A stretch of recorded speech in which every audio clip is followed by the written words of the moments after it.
Crazy Camp Life, Votes, and Tribals. The life of a survivor is more than you see on TV. So if you need the scoop on island survival, crack a coconut, put on some rice, and let's spill the immunity. I got it, Alex. I love how you like the animator did this where you like put your hand on your chest, like Gina spilled the tea. Like, oh, I was like that he just did that. And I loved that when I saw him doing that. I was like, oh, that is such a perfect moment to have that going. I thought it was great. I loved it. Hey everybody, welcome to Spill the Immunity. Ivan's in the chat already. Thank you, Ivan, for saying that. I appreciate it. I'm here with Alex, Gina, and Trent, and we are going to dive into Survivor 45, episode 1. All right, guys, what did we think? What's our first impression? Oh my gosh, like where to even begin? I mean, I'm coming back to watching Survivor after many years and covering it and interviewing people. So first of all, thanks for asking me because this is so fun. And I feel so strongly about so many players early on. And usually in the past, it would kind of take me a while to warm up, but I feel like we all have very strong opinions today. Yeah. Do. Go ahead, Trent. Yeah, I would say maybe we start with, I guess, the opening difficulty with Brandon. He just couldn't get up that ladder. And it led me to think of, like, you know, they choose interesting clothing for the contestants versus the cutscenes. You know, so they're wearing kind of everyday walk around clothes, not fitness clothes. And I wondered, you know, why they chose those wardrobe choices instead of having it be a little bit more, I guess, fitness focused. Because I think he just got caught up because he was wearing the wrong clothes. You get stuck in the water and you can't get up that ladder. So, yeah. And then having the panic attack. Well, I was going to say, you know, the cast generally pretty young. Like there's like 2 people over the age of 40. Otherwise, they're all really young. And those 2 people are Bruce, you know, the returning guy. And then Julie, who's the lawyer, who's not telling it, you know, she's saying, oh, I'm mom, right? But I thought it was a very young season, and that creates a really different dynamic. And I know you guys, we'll get into like kind of our opinions of everybody, but I think that kind of leads to this kind of general like vibe of all of the tribes, of this very kind of young, maybe kind of immature, you know, type of vibe, right? So that's kind of my kind of takeaways. Seems very young. It's different than last season. I think season 43 was kind of similar to this one. It's a very young tribe overall. And I thought season 43 was a little bit dead. I thought it was like an okay season. I thought last season was really great. This season, though, I'm feeling like it's similar on a vibe level to season 43. Yeah, I wanted to talk to Trent's comment about what they choose to wear. So they actually do pick out some of their own clothes when they go there. And we, you know, right in the beginning of Survivor, they would come all dressed up and then they were like told to just jump. That's all you're getting, right? You have to wear what you're wearing right now. And so we all know that that's the way it is now. And so you don't see them in suits and you know, Mike, I think Mike had a full 3-piece suit on at one point, and we had the Girl Scout uniform, Boy Scout uniform, and stuff like that. But so they get to choose their clothes. So this is what they're choosing, and I think their focus, to me, what it looks like is their focus is on comfort at camp, not best wear for a challenge. It all has to be approved. It all has to go through like production, and they search through all the things and they say, nope, not this, and yes, this, and you have to bring a certain color because that's your tribe color and stuff. So they do get to choose, but like you could just see what he was wearing would be like, looked like us sitting around a campfire in that intro, right? Like what were we wearing? And so I know. Well, Gina, we would have sucked because we were wearing. I was like, why am I wearing a dress? You were wearing a dress. Never. I also think with Brandon, besides the fact that maybe he chose the wrong outfit, and I agree, he was so emotional right from the beginning that his emotions and anxiety, I mean, I'm sure everybody's is running really high because it's like, it must feel so surreal, especially when you're a super fan like he is. So the fact that he was already crying, I would assume he was running out of breath already, Mhm. nervous, so all of those things contributed to the panic. And then I feel like once he couldn't get up the ladder once, that was kind of it. Like he kind of gave up and then he was on the ground afterwards. And it's like hard to put yourself in that situation, but I imagine like it just killed his confidence and he just couldn't get past it mentally either. So there were like all these factors, that just played out throughout the rest of the episode too. It was unfortunate and I'm sure he was embarrassed, but it was kind of hard to watch. Yeah, 100%. And like Alex said, it's a younger crowd. It does Yeah. look like a younger group. And finally, we saw Sean go back and help Brandon up the ladder. And I was thinking, my first thought would be, well, help him. Like we see Yeah. them, helping them up the walls and helping.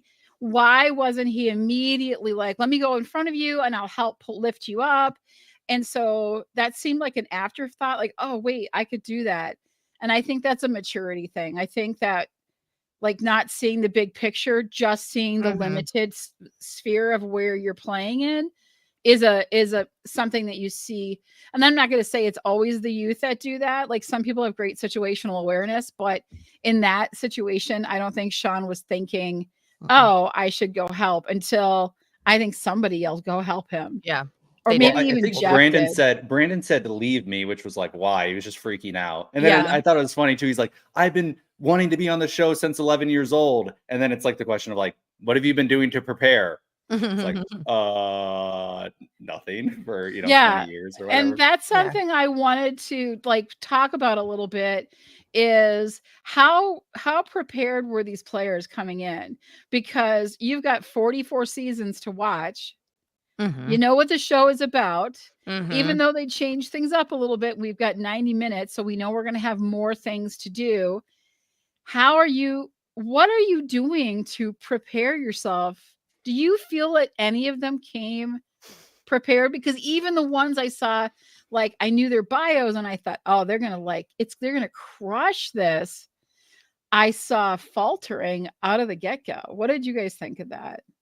Yeah, I think you can tell, like, who prepared by the way they dive into the water, right? Like, some of them are just, like, doing, like, an Olympic dive from the boat, and you're just like, "Alright, this person spent some time in the water." You need to be prepared, I think, for the water challenges, upper body strength, puzzles, and I just felt even the camp life, like, you know, Hannah, which we can get into later, but it's like some people, they acted like they've never seen the show before. They just had no idea. Like, obviously, you're going to sleep on the ground. It's going to be uncomfortable. It's going to be cold or hot. There's bugs. There's, rodents or whatever. But I guess some people just, I don't know, maybe they have a grand sense of what they're able to do and didn't actually prepare. But definitely the diving for me is always where I'm like, yeah, that person was ready.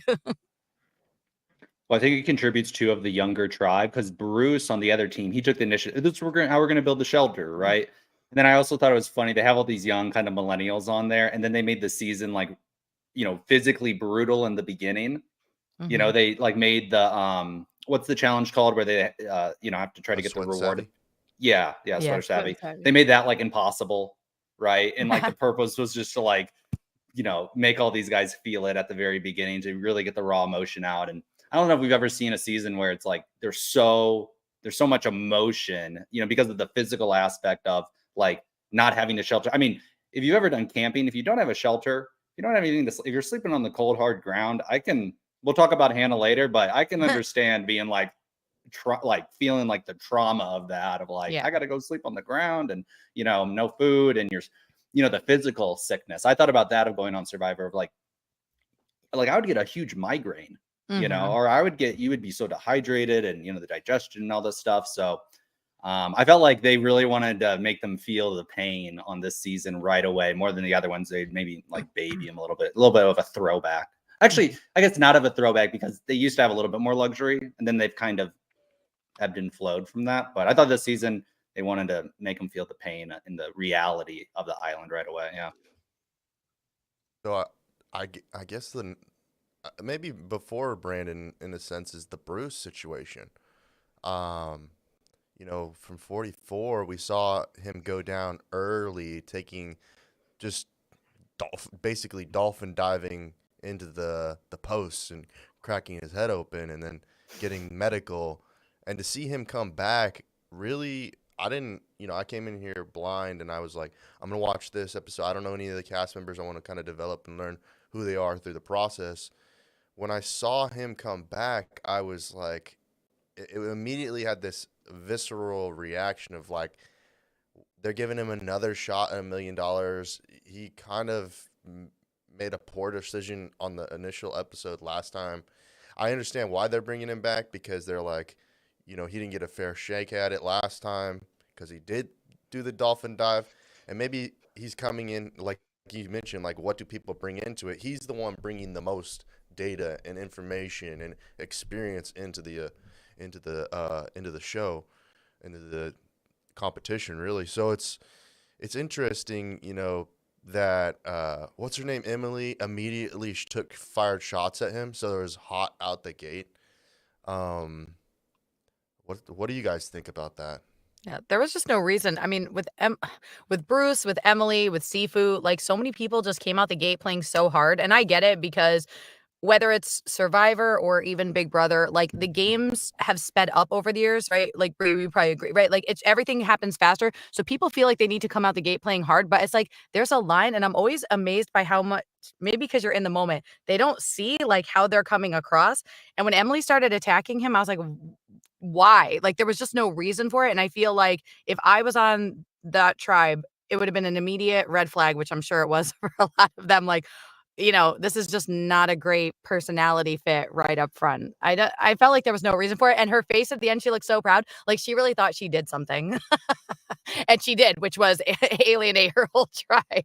But I felt there was no reason for it. And Bruce too. Like, I don't want to be don't think of me as dad. However, let me tell you everything you're doing wrong. And it was like, oh my goodness. It was a lot from both of them in the beginning. Yeah, I don't think he had that much of an advantage. I mean, the only advantage he had was day one because he didn't even make it. He didn't make it to day two. Mm-hmm. And I think, we've seen a lot of returning players that actually, Sandra, for example, won twice and she's been on it numerous times. So she's got a lot of chances at it and knows the game. Mm-hmm. I don't think they take advantage of the fact that they have a returning player, even though Bruce had very little knowledge. He did have that first overall experience and could maybe prepare them. And instead of jumping down on, this is the thing that always struck me as interesting, was instead of jumping all over him and being like, oh, we got to get rid of him, he's a returning player or whatever, and it's unfair. It's like, oh, you have an advantage. If he's on your tribe, if he's got knowledge that you need. And why do you not take advantage of that? Like, I know that down when Sandra did Blood versus Water in Australia 2 seasons ago, that they actually, you saw some of the angst of, oh, she's a 2-time winner and she's from America, but they were really asking good questions of her. They all tried to use her knowledge to their advantage. And I think that's the smart play. Like, don't take them far, but definitely learn as much as you can, as fast as you can, because it just makes your tribe stronger. There's things where it's like, okay, we're going to do a challenge. Tomorrow's going to be our challenge. What should we be doing today to prepare for that? How much work should we be doing? How much scavenging for things and bringing in firewood, and how much rest time, and when should we eat? Like, there's all these little things that, like, those returning players have that knowledge to best prepare them to win challenges. And if you're winning challenges, you're going to do well with having that player still there until you're ready to before merge, to dump them or whatever it might be. So that's my take on it. I love that Bruce got to come back. I want to see everybody asking him a million questions and trying to learn from his experience. Yeah. It's like, how do you bring Tom Brady in and then not like bring it, like ask him football, like ask him about game shit? Like, come on. I thought for the Emily thing, you look at her profile and how she just self-describes, and she describes herself as aggressive, and like that's her thing. And so maybe she's leaning into it and then taking the strategy of like, I'm going to be so unlikable that everyone's going to want to take me as the GOAT, right? As like the sacrificial lamb that they can, no one's going to get along with her. And she's, but she's obviously strategic. She obviously has a strategic mind and is, constantly chomping at the bit to try to find an in with people, and so I don't think it's a good strategy because she's, upsetting a lot of people and she's not very tactical about it. You've seen other players do this kind of like, I'm going to be way out there and, and rub people the wrong way, but then they have a tact in personal conversations, right? And I think I saw that maybe once a little bit from Emily, but I think generally she's being overly aggressive, like on purpose, right? Which is for her, but I don't think she's making the right move personally. And I No. think they maybe cut it with the Bruce thing of like, what are your guys' feedback? And you never know with the editing, but I mean, every single edit, right, is her jumping down people's throats. But actually, oh no, but actually this, right, and being a know-it-all, right, kind of an archetypal know-it-all. Right? Yeah. I think, like, with Bruce and with Emily, it was, like, right off the bat, I was like, I don't know," but Sifu's misstep, like, of just, again, playing too hard was the one that I was like, "Come on, man," like, I liked it, like, from the beginning, I was like, "Okay, like, I think I like this guy," and he's just, like, creeping around the island and, like, hiding in a tree, and I was like, "Bro, why?" Like, like, it's minute 1, and the girls were just so sketched out by him, I was like, "Oh my gosh, like, please." Again, He's it goes doing back the to Tony.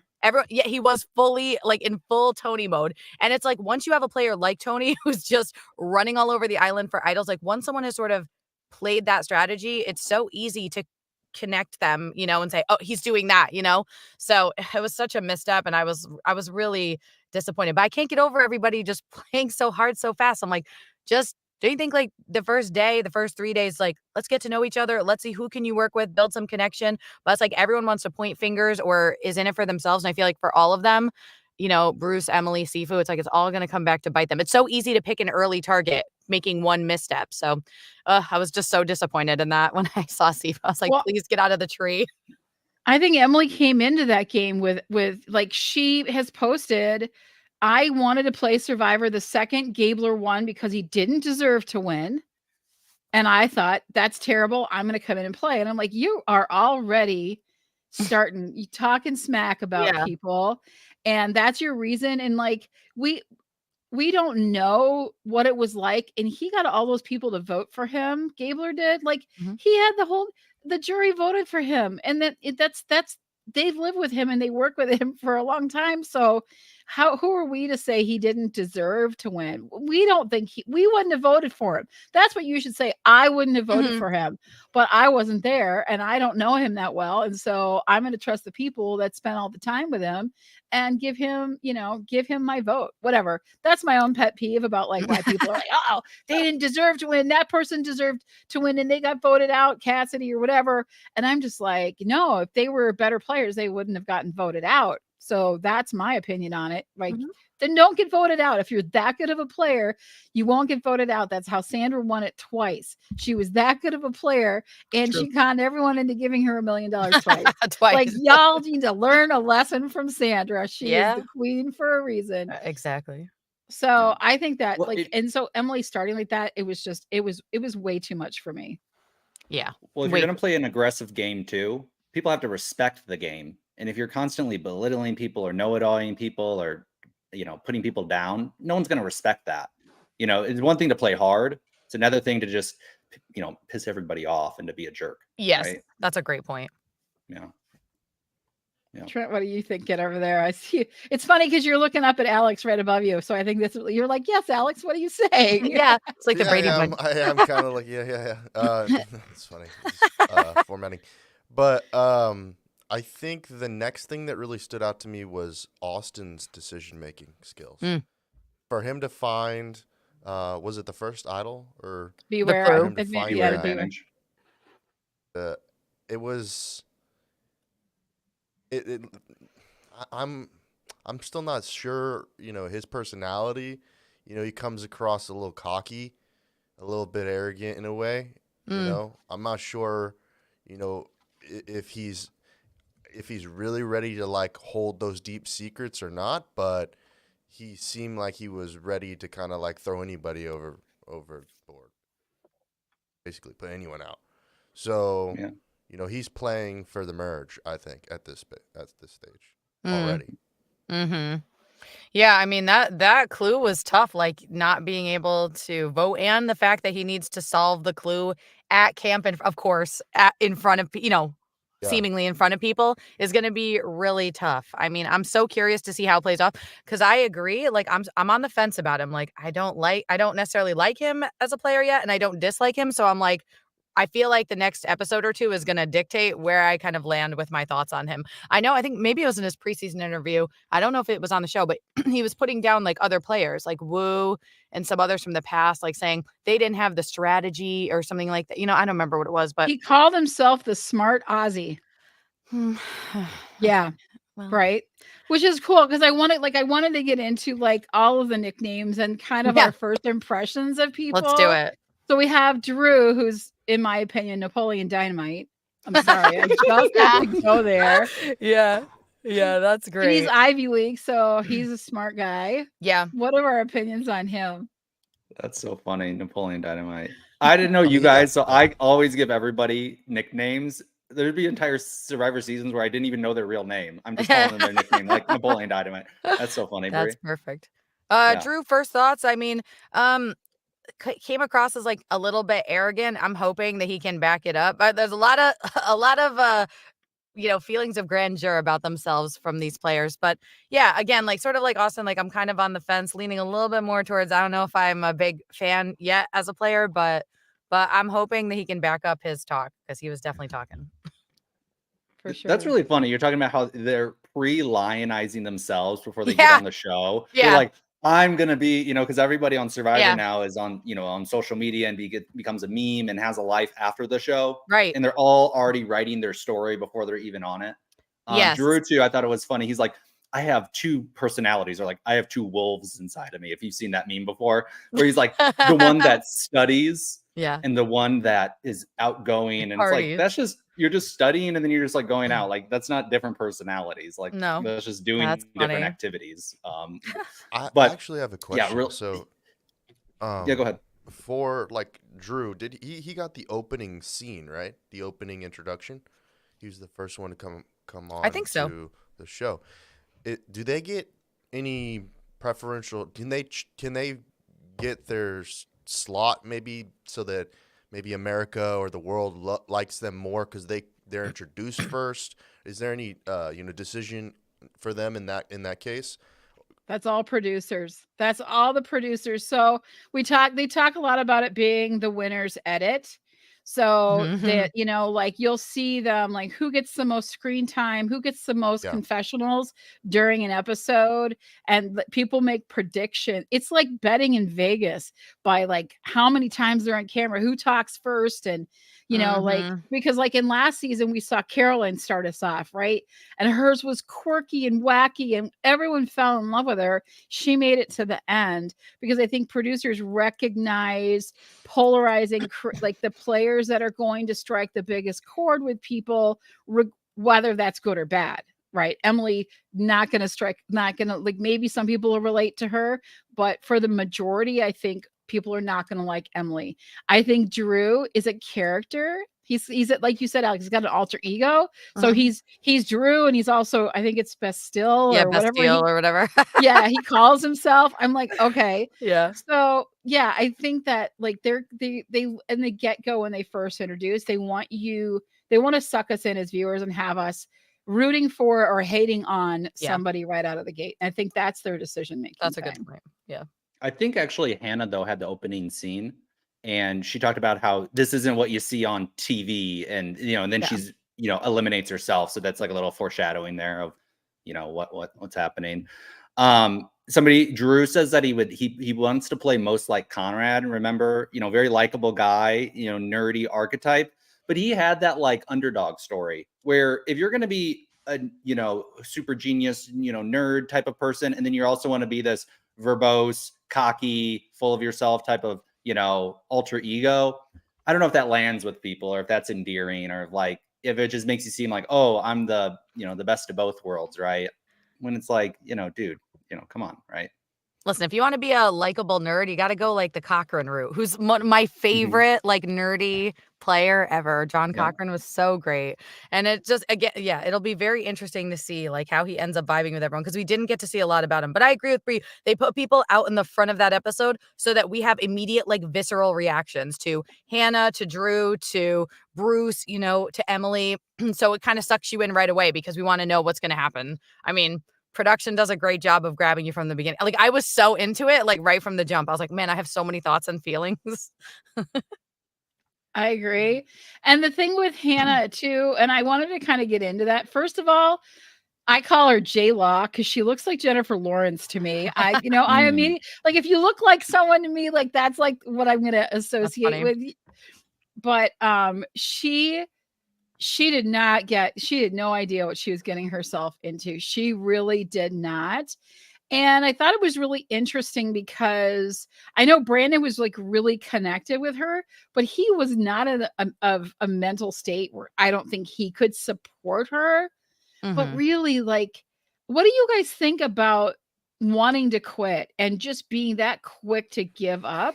I loved her point that she's like, I don't want anyone that wants to be here to go home. I don't want to be here, so I need to go home. That's the only fair thing to do. And I get that. But then there's also that, like, did you even give it a chance? Yeah, exactly. Well, Yeah. that's what bothered me about it was like how quickly she was giving up and to not even give it a second tribal. And also I was thinking, had she been on another tribe where she either vibed with people better or things were going better, right? Where they had the flint and they had the machete, like would she have felt differently? You know, I mean, I think like from the jump, just Lulu was looking like a hot mess and she obviously was not vibing with Emily. Brandon was on the ground, you know, Caleb was, you know, they were gone. So is that his name, right? They were just gone. So it's like, I just think in a different situation, maybe she would have chosen something different. But I was also just disappointed, like, you know, it's hard to say because we're sitting at home criticizing, but it's like, you know, she's a therapist and in the face of adversity, she turned and ran. And I was like, Yeah. why? You know, and for all the players that didn't get on or who didn't get a second chance, I can only imagine how upset they were to see that. And then the kind of threat during tribal too, like, well, I don't need you to vote for me. That's when I was like, all right, I'm done now. You I can leave tried to be now. empathetic, but that line right there, like that turned me to be like, just leave, please, because I can't. It should have been such an easy Emily vote, but whatever. Anybody else? yeah.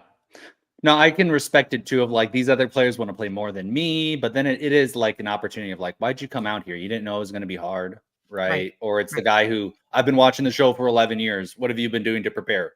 What do you mean prepare? Right? It's like, have you not seen the show? Yeah, maybe this season was a little bit more physically demanding on people, but I think you're right about that. If she was on, one of these other tribes where it was a high vibe tribe and, Mhm. she had her gang and they could support her and keep her warm, then I think that the Lulu yellow team, I just think they're going to be one by one by one. I think they're Yeah. just, it's like almost like a tribe that they want to eliminate, full of a bunch of people that you intentionally don't want to like.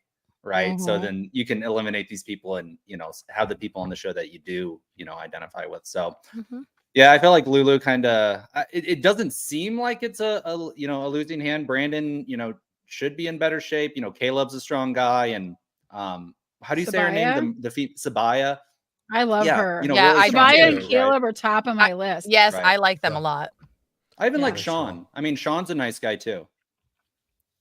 You don't think Yeah, so? I'm on the fence on Sean I'm still. debating. I'm waiting for him to be the know-it-all kind of Yeah. like I think the thing that he lacks, at least for me, is the interpersonal skills. I don't think that when he does have something to say, it's going to always come across well to people. Like there's people that can talk to you that just, they know how to make you feel good and they hear your opinions and then they can interject their own and it just you feel comfortable with them. And I think his are gonna come out a little flat and feel a little bit more controlling. That's just I'm not sure on that. Like that's kind of my first Mhm. impression. Mhm. So I'm not sure exactly, but yeah, I don't know. I do like Caleb and Sabaya. I think Me too. I wanted to talk about Sabaya for a quick second because she's one of those players that when she came on, I had really I felt like she is going to be so strong and so competitive.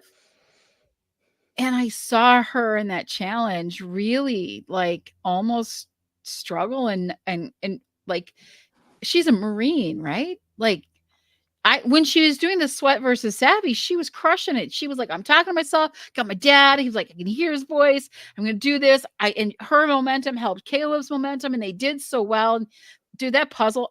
First of all, I really would like to see how to do that puzzle. Can Yeah, someone how do you do please that puzzle? show me how the hell that Right. puzzle I have not a clue, and No clue. nobody did anything on it. But I felt like she really she let me down a little bit in that first challenge. Personally, that's just how I felt about it. I expected more. I expected more of a toughness to her. I think I did have higher expectations because she was a Marine, because I know the difficult, like how hard that is to do, to get through something like that and be that. So, anybody else? What are your take on her, Trent? What do you think? Yeah, I think that last season, the Matt and Franny relationship, I think, is very similar to um, what's her name again? Caleb and Caleb Sabaya. and Sabaya. So hopefully they don't get too cozy too early, because like we talked about people have been studying the game and coming with preparation. Well, Franny came in with all that preparation, with their mother being involved and everything like that, and just kind of threw it away. Kind of threw the whole season away by teaming up really early. So I don't know,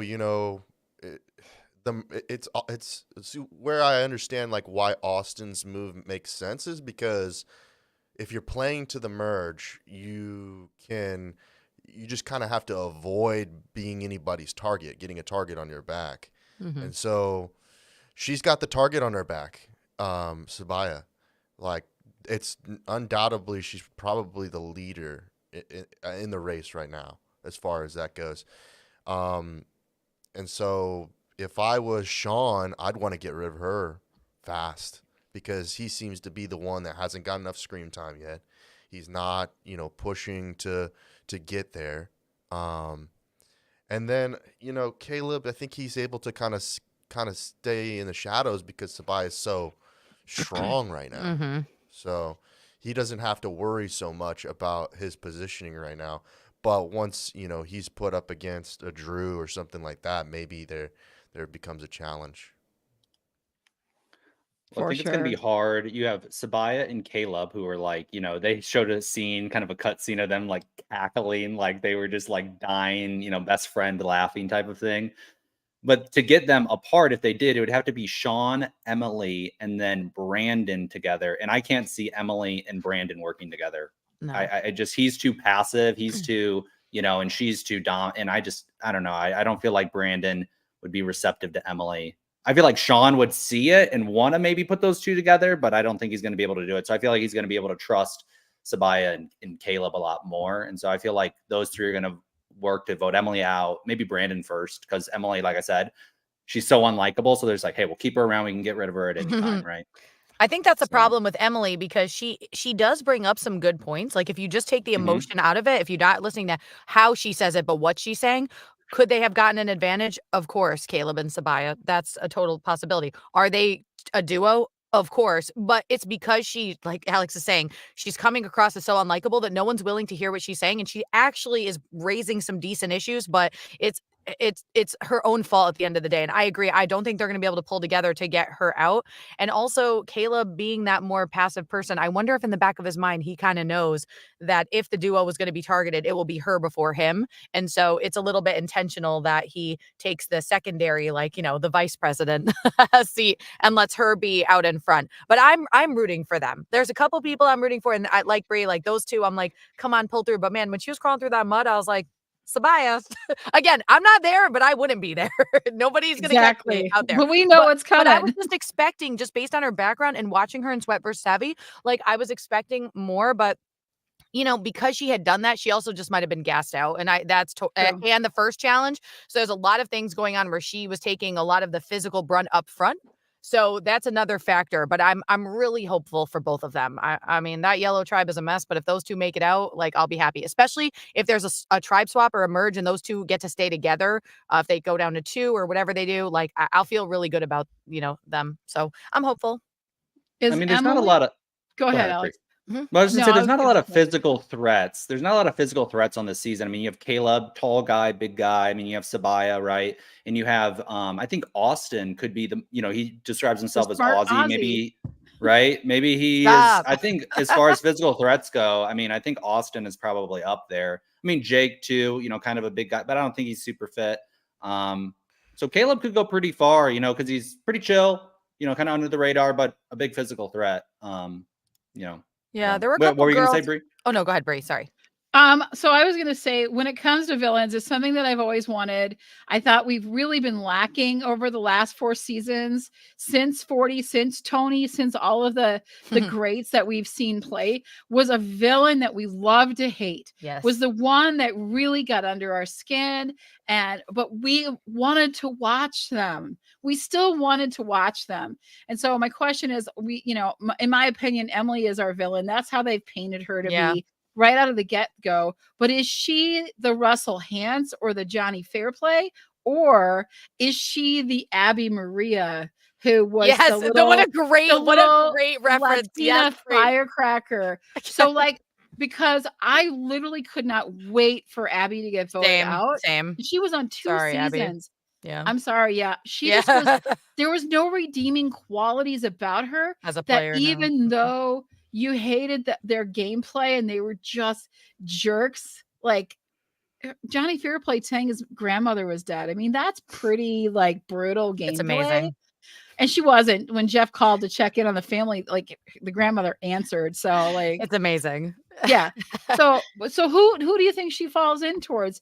Abby, who is just mean to everybody and didn't have the things, or is she going to be our Russell Hantz or Johnny Fairplay? No, I think she goes home next, honestly. I just think she's done too much damage, and it's hard to get behind her. And Russell was just so great. I always liked Russell. You know, I do love a good villain that you know, just love to hate. That's why Heroes versus Villains is one of my favorite seasons. It was just, man, what a great season. And I was hoping that we would get somebody like that, but it just doesn't feel like that's what we're going to get. Well, I think with the villains, they have this, not that she's a villain, but, she is because she's so successful, right? Sandra or Russell, they're a little bit older, right? All the villains tend to be, I mean, Johnny Fairplay was a younger guy, but I mean, he was in his 30s. And like I said, this is a young cast. So it's like, what is a millennial villain? And because millennials are like all this like kind of high vibe, it's all vibe based. And so I think the millennial villain is that person who just has the highest degree of emotional intelligence, like almost like who was the guy last year who was just or I can't remember his name right now, but the guy that everybody loved who won. What was the last year's winner? No. Last season. Yeah. What was it? Oh, Yam. Yeah. Like he to me is almost like a villain because he makes people feel so good.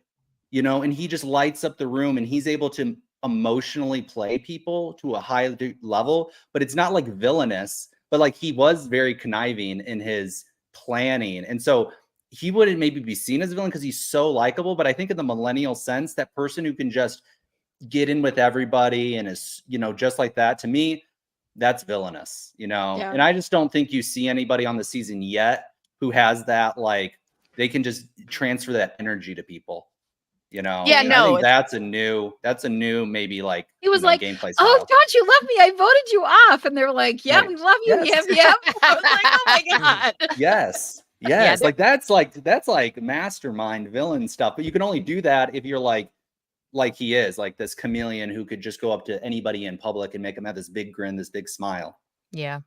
Yeah, I don't think we're going to see anybody. I mean, right now, that's how it feels. Like, besides, Russell, whether Parvati, Boston Rob, Coach, like Jerry, like nothing, no one's standing out right now on the villain side that's like, we're going to still be talking about them 10 years down the road if Survivor continues, which I hope it does. But when we're talking about Johnny Fairplay's move, we're talking about 20 years ago, and we're still good for him that we're still talking about Russell, and all these people. So it's like I right now it doesn't feel like it, but it's hard to judge on day one. And I guess a lot of things can change, but I'm hopeful that someone comes out of it that we're like, it's like a Disney villain where you're like, I can't stand them, but they're also like very fun to watch. A Hades, a Mother Gothel from Disney, just something like that. That's what we need. I miss those, throwback villains like that. But there are definitely some people that didn't get a lot of screen time that I'm also hopeful for, like Kelly. Like Kelly jumped out at me, and I'm the nurse, right? She's a nurse on the Blue Tribe, and I'm hoping that she ends up being somebody that that I can really root for. I don't know. There's something about her from the beginning that I was like, man, I hope That's my pick. I'm like, come on, emerge as being somebody great. I'm also a little bit curious about Dee, because I felt like she had really good instincts about Sifu. So I'll be interested to see on the Reba tribe what happens with her. But yeah, there were some of the girls I felt like a lot of the girls actually, as I'm looking through the cast, didn't get a ton of screen time. So I'm interested to see what happens next week. I'm hoping we get to learn more about them. Yeah, I think we will. I love this question. Yeah. We're big I already watchers of know. Survivor. Yes, we are. Who was the best Survivor in your opinion of all time? Boston Rob. I'll die on that There hill. you go. I'm Okay. a Boston Rob stan from the beginning. I always have been, and he's one of my favorite players. But I'm also a very big Cochran fan. I loved watching Cochran back in the day. I don't know who else. I'll keep thinking. Alex, what about you? I mean, I was I like James, so likable, just like, so fit and such a challenge beast. I loved Rupert. I mean, I was young when I was watching Rupert, and he was just like such a fun guy to watch. And like, that was a really strength focused season. And I love that. Like, I like the seasons that are like physically, not the puzzles, but like who can, hold on to the idol the longest, who can stand the longest. I love the endurance. So I liked Rupert for that. And he was just so likable. I don't know if I'd like him now. Like, I tried to rewatch the season, wasn't as in love with Rupert, but at the time I was a big Rupert fan. I've grown to like Boston Rob more over time.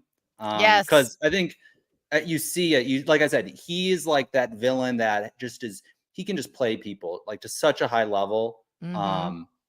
And I think when I was young, I didn't really see that. And now I'm like, wow, like to do that to people is pretty impressive. So yeah, I would say, and I always like the underdogs. I always like the nerd who wins. That's always like my archetype. I always love that. Or Spencer. I like Spencer. Oh, I'm like a big Spencer fan. Yeah. Those two. I like the underdog nerds totally. So, yeah. What about you, Trent? I don't know. I probably have to go back and watch a lot of it and remember. But I did rewatch this season 44, so I thought that Conrad was going to take it, not Yam Yam.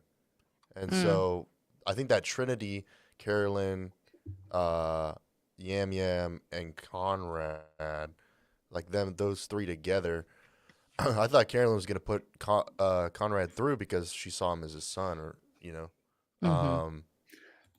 So I think, yeah, I don't know. I'll have to go back and look and remember who I thought had the best strategy, and so I'm like, oh, probably Yam Yam, like Alex was talking about, was like a pretty new approach to the game, and I think that from watching that season back again that. A lot of it had to do with his comfortability in the environment. So, he brought that to the table. Yeah. There's a lot to bring to the table. So I have to look back and look and see who had great strategy in the previous seasons. Yeah, I don't have one right now. But can I also throw it back to Yul Kwan and Tom Westman? I'm going old school with Cook Islands and Palau, but this is where my love of reality TV started. And when I was covering the series, it was, in the earlier, maybe like the first 20 something seasons. But Yul and Tom were two of my favorites. Just great. Also, like real heroes, real good guys you could get behind. Like, what great players. I already know one of yours, but who are your favorites? Oh, it's Sandra. I know she's my number one. I know she's your number one. I think she's amazing. I love her daughter Nina as well. And I think, when you grow up in a Survivor world, which Nina did, like birthday parties, everything that was themed was around Survivor for them, which makes sense. But the things I love about Sandra, I love that she ate the rest of the sugar and blamed it on someone else, right? Because like that was smart gameplay, right? Like pissed them off at camp. Then she burned Russell's hat. Like there's just like little things that were awesome about her that she did because she understood the psychology of the game, and that to me is always impressive.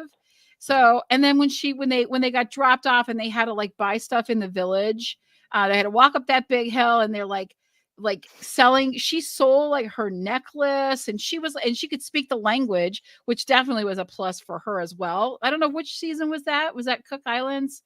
when they got dropped off in a village and they had to go. I Rupert remember was that. there. It was Rupert and Sandra. It Anyway. can't be Cook Islands because that's Yule's season, right? So, Oh, like, okay. what season? But you're saying this and, like, yes, I remember this now. I think what's great about Sandra, too, is besides the fact that she has always leaned into the villain thing, she doesn't apologize for it. She also knows what makes great TV. So she's funny in the interviews. She owns who she is. And she is, like, such a great, memorable player. So I knew you were going to say it. And I was like, she is I love just one of the Sandra. greats. She is. Yeah. And And she's there's proof that other ones. Go no, ahead. I was gonna say she's proof like Suri that you don't need to be, an amazing physical competitor to make it far in the show. But I think Suri had said on Big Brother about her Survivor game, she said, "My problem is I don't get rid of the person that I really should get rid of." So she knows what her shortcoming is. Whereas Sandra, being on the villain side, is not afraid to take the shot. But I do appreciate that she's fine with sitting out of challenges, not competing as much, and makes it to the end. And it just shows that there's many As ways long to as play it's this not game. me. Many ways. Yeah, She exactly. As says, long as it's as not long me. as it's not, Yeah, I just don't don't say my care. name. I don't care who it is. Exactly. Yeah. These people Yeah. are not And your family. she knew, like she knew. And I think coming back when she did go do the Australian version, Yeah. she literally had it in her. I asked her this question once and she said, yeah, I did go out there to say, I'm not afraid to do the challenges. It just made sense for her to sit. And she's not the person that has sat out the most. She's been on it a million times. So keep in Mhm. mind, she might feel like she sat out a lot, but she really hasn't Right. compared to the amount of screen time she has. And there's other players that literally have sat out more. But I also really like players. I like the physical players that are also the good guys. Right. So I really like Malcolm. I liked him. I thought he was a good guy. I thought he was really strong. He used himself for his advantage. And like I can fish, I can hunt. The same with Ozzy. I really wish I'd seen more. I would have them to win. And I liked Kelly. Kelly, well, what's her name? Begins with a W. I know who you Wentworth. the one that Wentworth. didn't she Yes, do the thank show you. with her dad? Yeah. Yeah, I I like like Kelly as Wentworth a well. lot. I So like Kelly as well. those are some of my favorite players. Yeah. But Sandra definitely takes the number one for me. It's just I it gotta is what say it that is. Carolyn last season, like she might be one of my favorite characters to ever watch. So funny. No one ever played like Carolyn, and that was like She'll be back. I think she should have won. I mean, yeah, I think she'll be back too. I think she should have won. But yeah. Spencer too. I thought Spencer. I think if I was to identify with a player the most, Spencer. I never liked Malcolm though because he never won. He was never like a winner in it, and like I felt like Ozzy won more and like was a little bit more of a winner than him. Yeah, Ozzy got robbed. Poor Ozzy. Yeah. He deserved Well, now we better. have a smarter Ozzy, so maybe. Well, of course. I mean, he's the smarter Ozzy. So let's see. We'll see. We'll see what I happens when he want to gets shift caught. gears. Bad. Yeah. Sure. I want to shift gears because one of my favorite things to do to talk about on this show that I've done it in the past many times is what we think of Jeff Probst. Now, I like Jeff Probst. I think the guy puts himself out there time and time again. He's on, can you imagine being gone? He films back-to-back seasons. It's a lot to do. So my question is, what are our first takes of Jeff? And if you were going to rate his performance on a torch score from 1 to 5, 1 being the worst, 5 being the best, where does he rank for you? Go ahead. Let's start with Trent. Is he now the official longest lasting live host? He has the most on-air episodes of any host. Wow. Which is obviously it's a testament to his work ethic, and like you said, I think that he's doing a lot to set storyline now, whereas I think in the early days it was trying to see how do you present something. So he's really strong at presenting an idea that might even seed a lot of the decision making when it comes to votes and stuff like that. So there's a big component of him being a part of the game, and so I think we haven't seen it yet, but with a 90-minute episode, he's going to come with a lot more touch points. So we'll see. This was just like he said after in the post show interview, like it was actual quit that I guess had never been seen before. So, yeah, I don't know. It was a little bit weak on this episode, but we'll see what happens next. Alex, what do you think? How many torches? But first, Trent, how many torches are you going to Yeah. give him this episode? I'll give him 7.2. Out of 1 to 5. 7.2. so Oh, like a 3, 1 to a 5. I 4, thought it was 1 to 10. 1 to 5. I'll give him 3.7. All right. We're looking at 3. Go ahead, Alex. Sorry about that. I mean, I'll give him 5. I thought he did a fine job. 5. I like Jeff. I mean, the show's not going to be the same without Jeff, right? So Jeff needs to stay. He needs to be there forever. We need Jeff. We love Jeff. Yeah, I can't imagine, I'm sure he's got a nice little bungalow and stuff, but for him to be on, I mean, it's still a very remote island. I mean, and to do that for, ever since for so long, right? 25 or however many long years, he's given his entire life to this. And I really do think he does it because he knows we are crazy fans and it is our life and we love Survivor. And like, that's what we look forward to. It's our favorite TV show. It's been for 20 years and he knows too, like without him, it ain't the same. So I'm a big Jeff fan. And he's gone and he's definitely taken more of a lead role and they've talked about social issues and stuff like that. Seems like this season they're kind of past it. They're just kind of like, hey, let's go into the game. We've kind of covered a lot of the basis. The game has evolved. Society has evolved where those kind of conversations they were maybe having before, they're just not being had this season.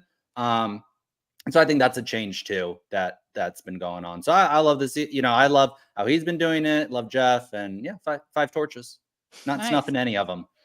Gina? 5 torches because I think Survivor is the best reality competition of all time. And I think Jeff Probst is the best reality host of all time. My second favorite being, I think, The Challenge on MTV. I really, really like TJ Lavin as a host. For different reasons. But what I love about Jeff is we're 45 seasons in and like I feel his passion for the game still. And it's like, how does this guy like still keep going? Like Bree's saying, back-to-back seasons, always traveling in, harsh conditions. And one thing that I really noticed last night after being away from the show for a while and now coming back to cover it this season with all of you, one thing that I maybe took for granted or just forgot how impressive it is his play-by-play ability during competitions. It's incredible how he moves around and he's able to give that, like, it's just as good as any NFL or, MLB announcer. Like, it's incredible how he moves around and he's, and there's like that passion behind it. So like, you're really feeling it. And that's something that I really, really love about him. I've missed watching him. And so 5 torches. Yay. So I'm actually going to give him 4 torches for this episode. And here, let me explain why. I love Jeff. Yeah, I think he's amazing. I think for a while there, I thought he's ready to move on because he came back in like 41, 42, 43, 44 even. He was like that old Jeff that was like so exuberant, so enthusiastic. He was doing funny voices. He had this playfulness to him when he was interacting with the contestants. And so maybe we're just not seeing that this season. I didn't see it much this season yet, but I felt like that there was something just a little bit off. When the Brandon incident happened in the beginning, I felt there was something a little bit off about him. Like he was like, maybe like, what do I do in this moment? Because that threw me. And then we know how much Jeff hates when you quit. Like, don't take someone's spot and come out here and quit. And what I wanted from Jeff at the end when that happened was something from Jeff. Give me something. And I was waiting for it. I don't know if anybody else was, but I was waiting for the moment where he was just like furious and he said something about it, and I got nothing. And he was just like, head back to camp, grab your things, head back to camp. That was it. And so I felt that's those two moments of the show. But like, you're right, Gina. the way he can announce things and call things during live action Incredible. play. I'm like, maybe we need Jeff to do a game, like a football and NFL game for us now. Cause that's Yeah. like, you put that thought in my head. I'm like, hell yeah, I'd watch that. You'd get new football fans probably. Besides all the Swifties that are out now watching football. We're probably, you know what I mean? Now we like have another reason. We know all the Survivor That's fans that so are like, funny. I just want to listen to the game. I don't care who wins. I just want to hear Jeff Probst like play by play on the whole thing. So Yeah. that's my opinion. So I gave him 4 torches for it because I just expected a little bit because he's done it for so long. You know he's going to have something to say, and I think it did catch him off guard. So that would be like the one, like that was the little things that bothered me in that. But other than that, I mean, it was an interesting episode. It was an ending none of us liked. No. We did have some firsts on the episode. So first was quitting at the way that she quit at Final Tribal. We've had other people quit before and just be like, I don't want to be here. Yeah. And he'll sometimes do an immediate vote to just get them out or just lets them quit or whatever. But this one was a little different. But the other thing that I thought was really smart and interesting was during the challenge. They used their buffs to get people up. Yeah, that was smart. Very smart. How has that never been done before? I don't know. That was actually, you're right. That was so smart. That's the big brain moment of the episode. Yep. Yeah. That's the I game agree. changer. The whole game just changed. Yeah, right game there. changer. Yeah. Oh, yeah. It'll be used now in future seasons now. That's a You're good gonna that's be a like great point. tying the buffs together, doing the chain. You know, it's like I don't know if that should be allowed. You were right, Brie, though, when he was having that moment on the boat, and there was like that dynamic of Emily and Bruce, and then this guy having this like, you know, hyper fan moment. He did kind of get caught flat-footed there, it seemed, and didn't know how to respond. Also, that was funny. Every single time that Brandon like bit it, Jeff was just like, no sympathy. He's just like, get off. He What are literally you like doing? stepped over him, like when he was on the ground in the first challenge. I will say, I was surprised at like how little he cared. I wonder if he thought he was playing it up and he wasn't as concerned, because after doing 45 seasons, seeing so many medical evacs and, you know, just medical coming in, like he had to have at least had a feeling like, I think this guy's kind of playing it up because he's embarrassed and he's not really in serious trouble. Because if he was, I think the competition would have stopped or something, you know. But he was literally like stepping over him and going. And then he's like in the immunity challenge, he's like, Brandon really struggling out here. You're like, all right, Jeff, like, listen, I'm just trying to get through the mud. Well, I mean, I think too that like the instant that he was having problems and he like collapsed on the ground, Jeff is just going, can we please get through the first episode without calling for medical? Because last season was atrocious. That's so it was funny. medical. And I think that he was just like, He's like, I'm getting through this. Please, let me just get through this without that's hilarious. calling. And we didn't get to see medical this time either. That's like, funny. yeah, you had too much airtime last season, so we're not going to give you any. Amy's asking, Did I say what that? do you know? What do you know, Gina? No, I don't know anything. I was just saying like he's been doing it for so long, and you know, like Alex was saying, you know, Jeff leaving the show, and Brie and I have actually talked about it just one-on-one. We're like, what do, you know, if he leaves the show? It just doesn't feel the same. And I said it's the same with Phil on The Amazing Race, Julie on Big Brother. It's like on CBS, these three people have become so synonymous with the show that it's hard to imagine. And you know, but Jeff is just like in it. So we were, you know, Brie and I were talking about like the idea of a former contestant. Like it would have, or we were talking about the host from Australia. Like it would have to be somebody that's like you really are already, you know, associating with Survivor. But no, I don't know anything. I don't want him to go, just like, you know, none of us do, because I think he's such a great host. But you know, you can only do it for so long, right? Yeah, I know. And that's the thing too. That's what I've said. It looks like, you know, he is, that was my hypothesis, was that he looked super excited because when you're reaching near the end of what you want to do, right? And you know that you're going to savor the last moments that you have, there's a new energy that comes into you because you see that finish line all of a sudden. Yeah. And you're like, all right, I'm just going to love this final 5 miles, you know, whatever it is. And so I kind of felt that from him. But for replacements, I do like JLP, which is Jonathan is the host in Australia, and they just won awards down there for an amazing season. So and they film in the same place. Like they film on the same island, right? in Fiji. So like Perfect. it's something. And then they also, the Australian version really made its way into America this past season, and it was they were gaining a lot of fans. And JLP is known for his like closing remarks at the ends of tribals. Like you wait for those. So maybe that's what I was waiting for too from Jeff, was like, well, but JLP does these amazing like one-liners. Like you're just waiting for like, what are you gonna say now, JLP? So it kind of, I don't know. I'm up in the air. It could be, he's getting older. But do you guys listen to his podcast, Jeff's podcast? No, I want to. And I think he goes till season 50.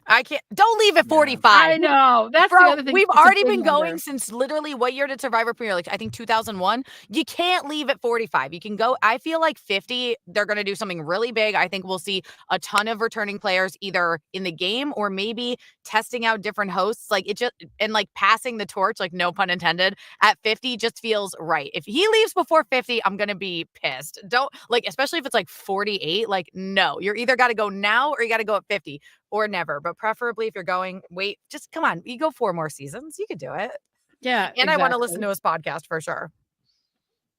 Yeah. So last season it was him in production, and this season he's bringing on former players too. Oh, no, I'm listening. Yeah. Sold. I think he might keep going. I mean, I think for him, it's like, I mean, what else is he going to do?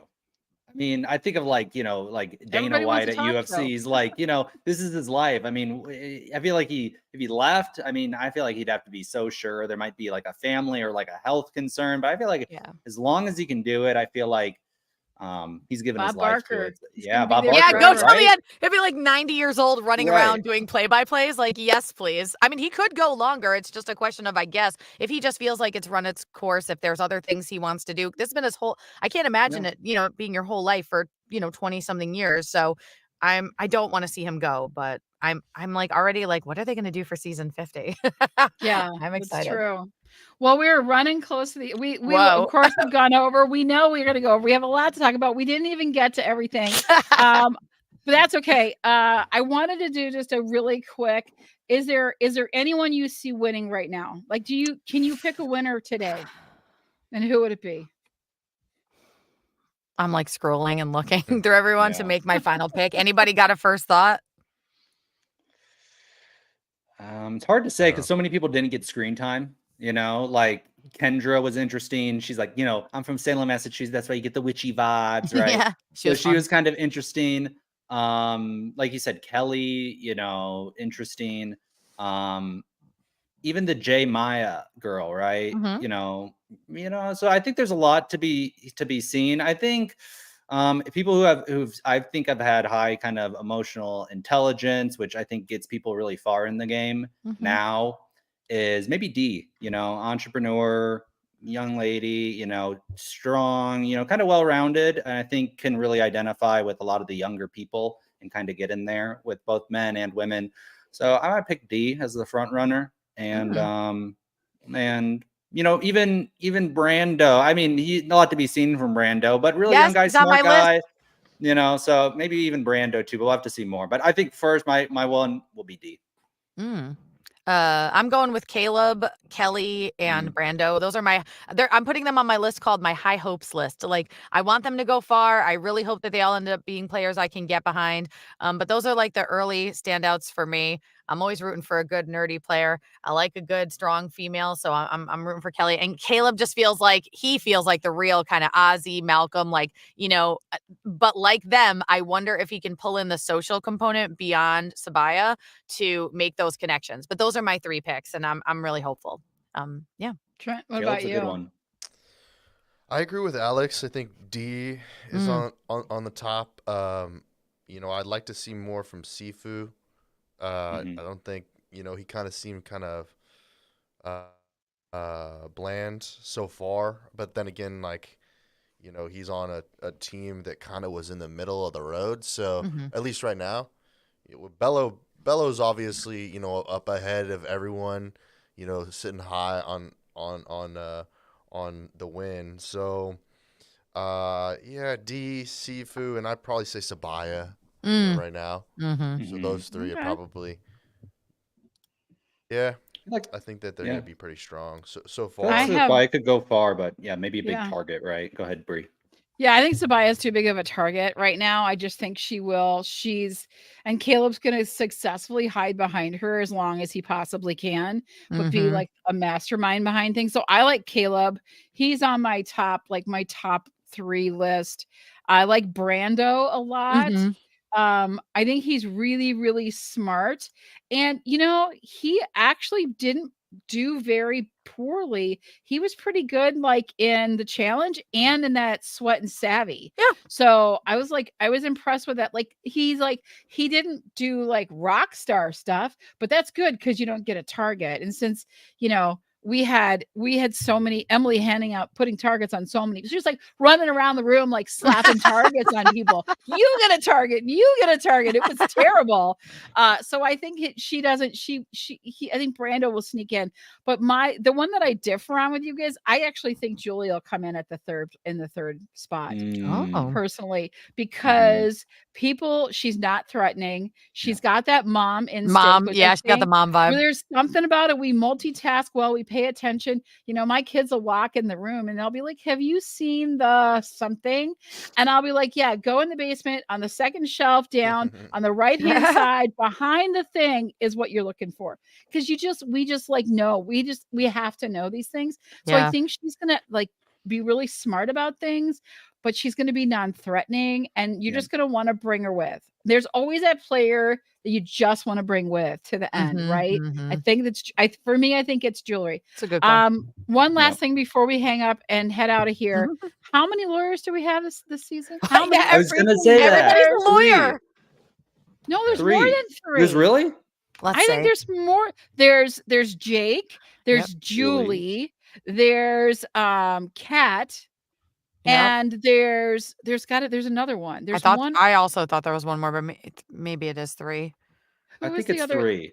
It might be. It Yeah. feels like there's a lot more than that. All the Tell lawyers, the everybody truth. lying about their professions. I mean, it's Yeah. interesting how Not quickly Jake. people are like, he's a lawyer. How dare. Yeah, that was really funny when Kat was like, what's it like being a lawyer? I'm not around lawyers much. It was Yeah. a very, very smart play. I'm interested to see what she does as well, but I thought that was very funny as well. Well, it's like Cody in sales or that season. Yeah. Cody was like, "Oh, we don't like salespeople because they're so manipulative."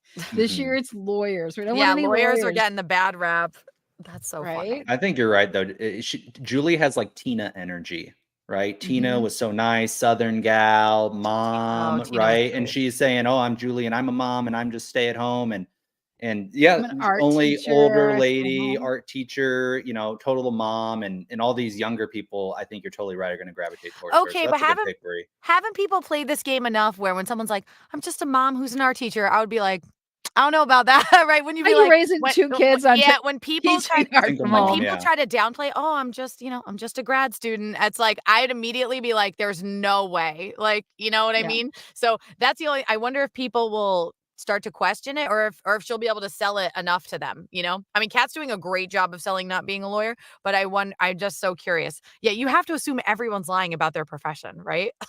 Unless you're Jake and you're just like, 100%. I am in fact a lawyer. He's just like, I am who I am. And maybe that gets him a little bit further because he's open and honest about it. And at least he is who he says he is for the most He's part. kind of dorky and adorable at times, and so I I think kind of like that'll him. he's and even Kat said he just passed the bar, right? So he's a He's newbie and he young. wants to tell everybody about it. Yeah, he's And I get excited. that, right? So it's like that's very non-threatening, even though he is an attorney. It's like, we've all met attorneys that you're like, did you get your degree in a Cracker Jacks box? Like it happens, right? There's like, you know what I mean? The non-threatening, like you kind of seem like a big dork. And I don't know. I just think Jake's going to play that. And I think it works for him because I think he's got that in his personality anyway. So, oh my gosh, we went a long time, but we had so much It was so fun. I fun. can't believe how much fun I had with you guys. Thank you for being part of this and being here. And we want to know what you guys want to hear more about. Who do you want us to talk about? What do you want us to like dive into? So leave us comments and questions, subscribe, check us out. Come, you can find us on socials. We're pretty easy. We're busiest on LinkedIn these days, it seems like. So Yep. just look for us over there. And thanks, guys. I appreciate having you guys here. Oh my God. So fun. Thanks for having us. Yeah, Let's thanks, hope Bree. the This is season gets awesome. better. Yeah, for See you next sure. week. Thanks. Yeah. See you guys next week. All right. Yeah, bye. Bye.